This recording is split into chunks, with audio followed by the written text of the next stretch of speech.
ഈ രാത്രി അല്ലാഹു ഒന്നാം ആകാശത്തിലേക്ക് ഇറങ്ങി വരും. എന്നിട്ട് കൽബ് ഗോത്രക്കാരുടെ ആടുകളുടെ രോമങ്ങളുടെ എണ്ണത്തേക്കാൾ കൂടുതൽ പേർക്ക് പാപമോചനം നൽകുന്നതാണ്. ഇനി മറ്റൊരിടത്ത് നോക്കൂ, നബി സല്ലല്ലാഹു അലൈഹി വസല്ലം പറഞ്ഞു, ഇന്ന് ശഅബാൻ 15-ാം രാവാണ്. ഈ രാവിൽ അല്ലാഹു അവന്റെ അടിമകളിൽ പ്രത്യക്ഷപ്പെടുകയും അനന്തരം പാപമോചനത്തിന് ആവശ്യപ്പെടുന്നവർക്ക് പുറത്തു കൊടുക്കുകയും റഹ്മത്ത് നൽകുകയും ചെയ്യും. ഇത് ഞാൻ ഇവിടെ വായിച്ചിരുന്നു. അപ്പൊ പേരോട് ഇവിടെ മുഖാമുഖ തട്ടിപ്പ് നടത്തിയിരുന്നു. ഒരു കുട്ടി ചോദ്യം ചോദിച്ചിട്ട് മൂപ്പരിക്ക് ഉത്തരം പറയാൻ കഴിയാണ്ട് പേടിച്ചിട്ട് ആ കുട്ടിനടക്കം തന്റെ അടുക്കൽ ഇരുത്തുക ചെയ്ത്. പേടിയായിന്, മോനെ ചോദിച്ച ചോദ്യത്തിന് എനിക്ക് ഉത്തരം പറയാൻ കഴിഞ്ഞിട്ടില്ല, അതുകൊണ്ട് തൽക്കാലം ചിന്റെ അടുത്തിരിക്ക് എന്ന് പറഞ്ഞ് സ്റ്റേജിൽ വിളിച്ച് ഇരുത്തുക ചെയ്ത്.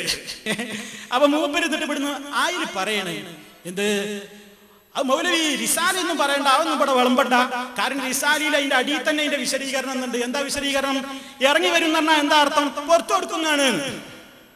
പുറത്തു കൊടുക്കുന്ന അതില് ഒന്നുകൂടി കേട്ടോ, ഈ രാത്രി അല്ലാഹു ഒന്നാം ആകാശത്തിലേക്ക് ഇറങ്ങി വരും. ഇറങ്ങി വരും എന്നുള്ളതിന് വിശദീകരണം അല്ല, ഇറങ്ങി വന്നു കഴിഞ്ഞു. എന്നിട്ട് ഇറങ്ങി വന്നിട്ടാ ഇറങ്ങി വരും എന്നതിന്റെ വിശദീകരണം പുറത്തു കൊടുക്കുമെന്നാകുന്നു എന്നല്ല പേരോ റിസാലയിലുള്ളത്. വായിച്ചു പഠിക്കണം. സ്വന്തം റിസാലെങ്കിലും നോക്കാതെ വയലു പറയാൻ വരുന്നത് 4 ജാതിനെ കൊടുത്തിട്ടാ വയലു പറയിപ്പിക്കുന്നത്. ഇയാളെന്താ മനസ്സിലാക്കിയത്? ആകാശത്തിലേക്ക് ഇറങ്ങി വരും. എന്നിട്ട് ചെയ്യണ വഴി എന്താ? കൽബ് ഗോത്രക്കാരുടെ ആടുകളുടെ രോമങ്ങളുടെ എണ്ണത്തേക്കാൾ കൂടുതൽ പേർക്ക് പാപമോചനം നൽകും. അല്ലാതെ ഇറങ്ങുന്നില്ല വിശദീകരണമല്ല. ഇനി അപ്പുറത്ത് ഇന്ന് ശഅബാൻ 15-ാം രാവാണ്. ഈ രാവിൽ അല്ലാഹു അവന്റെ അടിമകളിൽ പ്രത്യക്ഷപ്പെടുകയും, ശ്രദ്ധിച്ചോളണം, പ്രത്യക്ഷപ്പെടുകയും. ഞാൻ അതിന്റെ വിശദീകരണമല്ല, അനന്തരം. എന്താ അനന്തരം എന്ന് പറഞ്ഞാൽ? പ്രത്യക്ഷപ്പെട്ടിട്ട് അതിന്റെ ശേഷം പാപമോചനത്തിന് ആവശ്യപ്പെടുന്നവർക്ക് പുറത്തു കൊടുക്കുകയും റഹ്മത്ത് നൽകുകയും ചെയ്യും. ഇതെങ്ങനെ ഒരു മൂന്നെള്ളം വിചാരിക്കുമോ? ഇത് ഇറങ്ങുന്നില്ല വിശദീകരണം പറഞ്ഞതാണ്. ഇറങ്ങുന്നു പറഞ്ഞിട്ട് ഇറങ്ങുന്ന കാര്യം അവിടെ നടന്നു, അതിന്റെ ശേഷം നടക്കുന്ന സംഗതിയാ വേറെ കാര്യം. പാപമോചനം കൊടുക്കലും റഹ്മത്ത് കൊടുക്കലും ഒക്കെ. ഇത് പറഞ്ഞിട്ട് മൂപ്പര് തെറ്റിദ്ധരിപ്പിച്ചു. എന്ത്? നമ്മളെന്താ പറഞ്ഞത്? അള്ളാഹു ഇറങ്ങാൻ തന്നാ പ്ലെയിൻ ഇറങ്ങും പോലെയല്ല, മനുഷ്യൻ ഇറങ്ങും പോലെയല്ല. അള്ളാഹുടെ ഇറക്കെന്ന് പറഞ്ഞ സുഹൃത്തുക്കളെ ഒരു സൃഷ്ടി ഇറങ്ങും പോലെയല്ല. നമ്മൾ കഴിഞ്ഞ ക്ലാസ്സിൽ ശരിക്കും വിശദീകരിച്ചതാണ് നമ്മുടെ പ്രസംഗത്തിൽ. ലൈസ കമിസ്ലിഹി ശൈഉൻ, അവനെ പോലെ യാതൊന്നുമില്ല. വഹുവസ് സമീഉൽ ബസീർ, അവൻ എല്ലാം കേൾക്കുന്നവനും എല്ലാം കാണുന്നവനും തന്നെ. പിന്നെങ്ങനെയാ അത് നമ്മൾ ഇറങ്ങും പോലെ ഇറങ്ങുന്നത് നമ്മൾ വിശ്വസിക്കാം? ഏതെങ്കിലും ഒരു സൃഷ്ടി ഇറങ്ങും പോലെയാണോ? അല്ല. അള്ളാടെ ഇറക്കം എങ്ങനെ നമുക്ക് അറിഞ്ഞൂടാ. ഇറങ്ങുന്നുണ്ടാ ഇറങ്ങും. സുഹൃത്തുക്കളെ, അള്ളാടെ കാര്യം അവിടെ വെക്കി. നിങ്ങൾ പടപ്പുകൾ തന്നെ ഇറങ്ങുന്നത് പലരും ഒരേ ഇറക്കാണോ? ആണോ? പടപ്പുകളെ സംബന്ധിച്ച് തന്നെ, സൃഷ്ടികളെ സംബന്ധിച്ച് തന്നെ നമ്മൾ ഇറങ്ങും യൻസിലു എന്ന് ഭാഷയിൽ പറഞ്ഞാൽ ഒക്കെ ഒരേപോലെയാ. ആണോ? പേരോട് സ്റ്റേജും എന്ന് ഇറങ്ങി എന്ന് പറഞ്ഞാൽ അത് നമുക്ക് മനസ്സിലാവും അല്ലേ? ആരുമില്ലാത്ത സമയത്ത് ഒരു പോത്ത് സ്റ്റേജുമ്പോ കയറിയുന്നു. പോത്ത് സ്റ്റേജുമ്പോ ഇറങ്ങി എന്ന് പേരോട് ഇറങ്ങും പോലെ 2 കാലും മേലെ ഇറങ്ങിനാ? ആണോ? അത് 4 കാലും കൊണ്ട് ഇറങ്ങുന്നത് അല്ലേ? റോട്ടിലൊക്കെ ഒന്ന് മഞ്ഞ് നന്നായിട്ട് ഇറങ്ങീന് എന്ന് പറഞ്ഞാൽ എന്താ? ആ മഞ്ഞിന് കയ്യും കാലും ഉണ്ട്, അപ്പൊ മഞ്ഞിങ്ങനെ ഇറങ്ങി എന്നാണോ? മഞ്ഞിറങ്ങുക, പോത്തിറങ്ങുക, ആടിറങ്ങുക, പ്ലെയിൻ ഇറങ്ങുക, ഇങ്ങനെ ഓരോന്നും ഇറങ്ങുമ്പോ സൃഷ്ടികളുടെ ഇറക്കം പോലും പല രൂപത്തിലാണ്. അതന്നെ ഒരേപോലെയല്ല.